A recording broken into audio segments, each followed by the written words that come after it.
वहाँ पहुँचा, मुझे एक बच्चे ने रोका और मुझे बोला कि यार तुम जगह से एक पेशेंट है, जगह से लेके रिक्शा अंदर डालो गली में। मैं रिक्शा डाला अंदर, वहाँ कोई उठाने वाला नहीं था। बच्चा जो हिसाब से पड़ा था डिलीवरी होके, जो इसे डॉक्टर की लापरवाही है।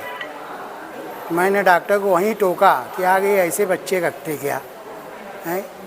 तो बोले यार तुम पहले उठाओ बस खाली लेके जाओ। अब मैं एक आदमी ज़ात कैसे एक औरत को हाथ लगाऊं। फिर भी मैं अपना दिल पर पत्थर रखकर उसको हाथ लगाकर रिक्शे पे मैं उसका भाई और उसकी माँ, हम तीन मिल के रिक्शे पे उठा के बैठाए और हम सीधा एक जगह हॉस्पिटल ले गए। वहाँ बेड नहीं खाली था। वो बोले लाइफ लाइन में ले गया। वहाँ डॉक्टर बाहर ही खड़ा था, वो देखा, बोले आगे 1 मिनट ज़ाया किए बगैर सिविल लेके जाओ। और इस तरह मैं सिविल लेके आया। तो सिविल में आने के पहले तक वो जिंदा था? जी जिंदा था। सांस चल रही थी? हाँ, उसका बीपी एकदम लो था, लेकिन सांस की धड़कन हल्की हल्की चल गई थी। उसको व्हील चेयर पे बैठाने तक के उसकी धड़कन चालू थी। डॉक्टर क्यों ले जाने का बोली कि दूसरे हॉस्पिटल ले जाए, ऐसा क्या हो गया था?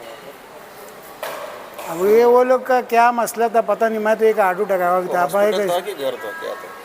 वो उसका घर भी है, उसका हॉस्पिटल भी है, बाजू में रहती है और बाजू में हॉस्पिटल है उसका।